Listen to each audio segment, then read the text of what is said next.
Oppo Reno 11 5G. This is a more affordable variant as opposed to sa Reno 11 Pro 5G na almost the same specs naman siya. It has a MediaTek Dimensity 7050, 12 gigs of RAM, 256 GB of storage, 6.7-inch na curved display with a 240Hz na touch sampling rate. But yung kanyang pinaka-highlight dito sa phone na ito is ang kanyang mga Sony IMX na camera sensor. More details after this quick intro.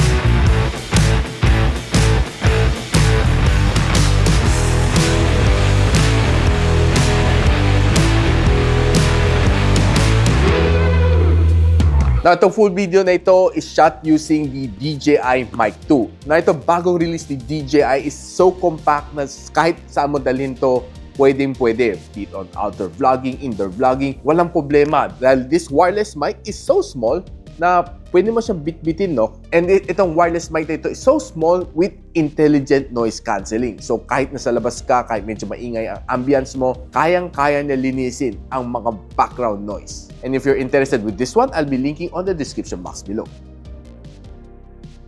Now, itong Oppo Reno 11 5G with a 12 gigs of RAM and 256 GB of storage would be priced at 24,999. And it got a 1,000 pesos na increase over kay Reno 10 5G. So, pansin ko guys itong mga phones na ito, ang bilis ng kanyang release. I just look back kung kailan ko nilabas ang aking Reno 10 na video. It was just 5 months back. So, imagine mo kung bumili ka ng Reno 10 and after 5 months, nag-review tayo ng Reno 11. Ako personally, I feel bad for the consumers. Back in the days where mga phones like this gets released once every year. But ngayon, no, ang bilis. Parang hindi pa nga tapos ang Reno 10, wala pa ka 6 months, meron ka ng Reno 11. Ganon kabilis ang labasan ng mga phones these days, no, na sometimes nakakadismaya. Medyo nanghihinayang ka bumili kasi ang bilis mag-release, ang bilis magpalit ng bago ang mga phones ngayon. Parang nagpapalit lang ng damit. Now, ang kanyang design is a little bit different from the Reno 10, lalo na ang kanyang camera bump, no. Medyo iniba nila konti ang design. And ang color na meron natin is the rock gray and it's a matte finish sa likod, which I think is very nice and smooth naman ang likod.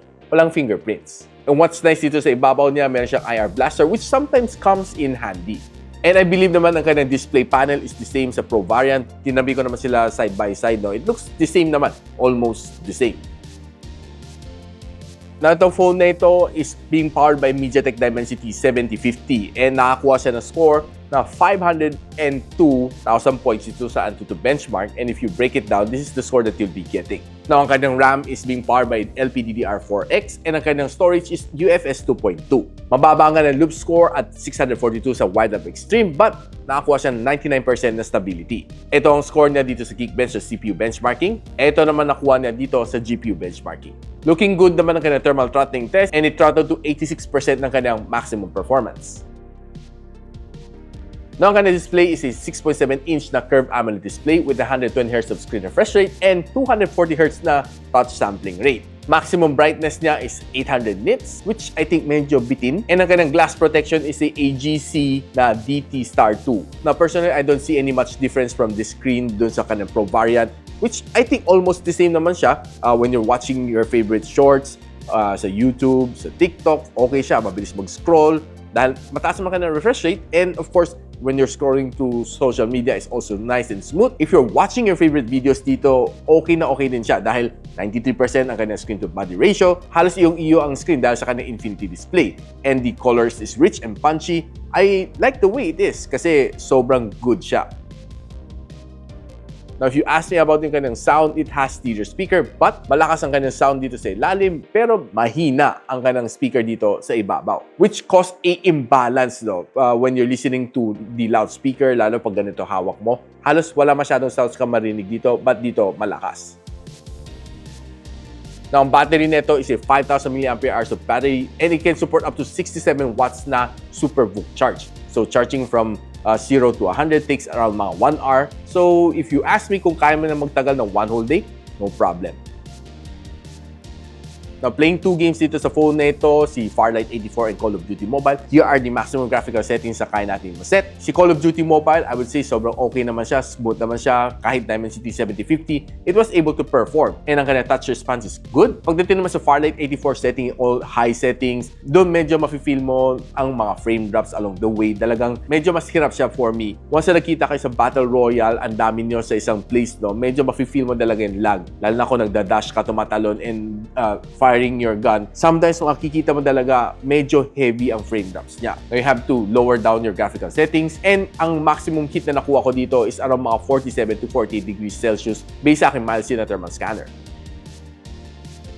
Siguro ang pinaka-exciting lang naman dito sa kanya is sa kanyang camera module. Lahat yan naka-Sony IMX. So starting off with a 50MP na Sony LYT600 sensor as kanyang main sensor na 26mm ang kanyang focal length with OIS support. The other two is the same sa kanyang Pro variant. A 32MP na IMX709 as the telephoto lens and a 8MP na IMX355 as yung kanyang ultra-wide lens. And ang kanyang front camera is a 32MP na selfie shooter. What's nice naman dito sa kanya is that yung kanyang front and back can shoot up to 4K in 30. Now, simulan muna natin ang ating camera discussion with some of the outside shot na nakuha natin. And this one is the ultra-wide angle shot. This one is a normal shot. And this is a 2x zoom shot. So, we would see na pagdating sa 5x zoom, it's really still clear. Preserve pa yung mga details niya. And what you should really love about sa Oppo Reno is that mga camera lens niya, no, ay magaganda. Puro halos Sony IMX ang gamit niya. And taking a few more ultra-wide shots, this is how it looks like. Maganda-ganda pagka-render, but of course, the Pro version got a better rendering of these two photos. Now, taking some plan shot, this is how it looks like. Hindi siya ganun ka-klaro, no? There are times na medyo na-blur out siya, medyo na out of focus siya, no?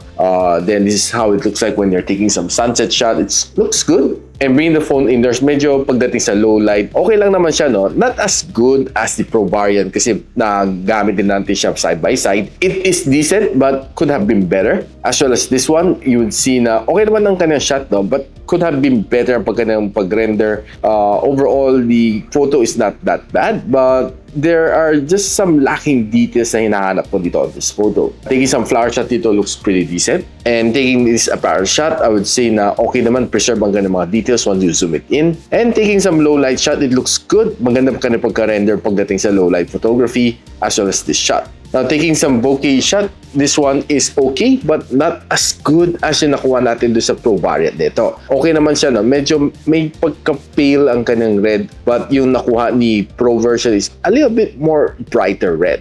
Now, taking some full shot, medyo pale siya. I'm not sure kung bakit ganito siya, medyo yellowish siya, not that good looking. And itong shot na ito is just average, not that good as well. Using this camera for night photography, this is how it looks like pag naka-turn on yung night mode.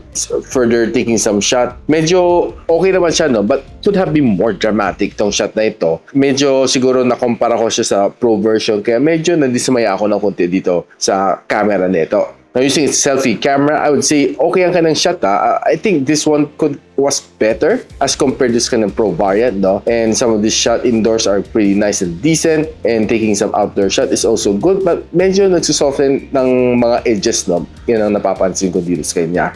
And this one as well. Medyo blurry siya. Hindi ako masyado convinced sa kanang front-facing camera. Now, using the selfie camera for vlogging, I would say shaky. I was expecting a little bit better from a Reno 11 camera for the front-facing one kasi alam naman natin, it's for the expert, but medyo nakakadismaya kasi medyo shaky siya. And this is how it looks like pag sa indoor mo naman kinukuha ang iyong selfie shot. Now, when you're walking outdoor, taking a 4K video, this is how it looks like. Okay naman siya, pero medyo shaky lang siya konti. Hindi naman siya sobrang garapal na shakiness, but just the average shake lang. And equally shaky as well pagdating sa indoor low light. Okay lang naman siya. Medyo mas smoother pa nga siya dito konti as compared to sa nakuha ko sa outdoors.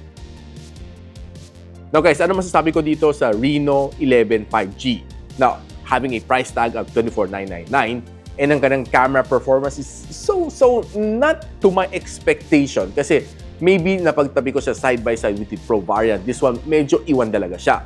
Now, if you compare it to the Vivo V29, I would say that I think si Vivo V29 has the better camera as opposed dito sa Reno 11. So making this one a little bit pricey for its performance. I would even recommend you to get the Vivo IQ00 Neo 9 dahil yun meron siyang IMX920 as its main camera sensor and Snapdragon 8 Gen 2, which is way more powerful than this one, and ang kanyang price is just around 22 to 23,000 pesos. So guys, kayo, anong husgan nyo dito sa Oppo Reno 11 5G? Let me know in the comments, and if you like this video, don't forget to share it to your friends, and a subscription to this channel would definitely be appreciated.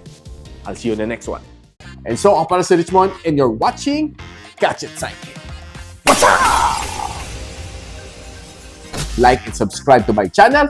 Don't forget to hit that notification bell. For one of my latest uploads, click the dito. And for one of my popular uploads, click here.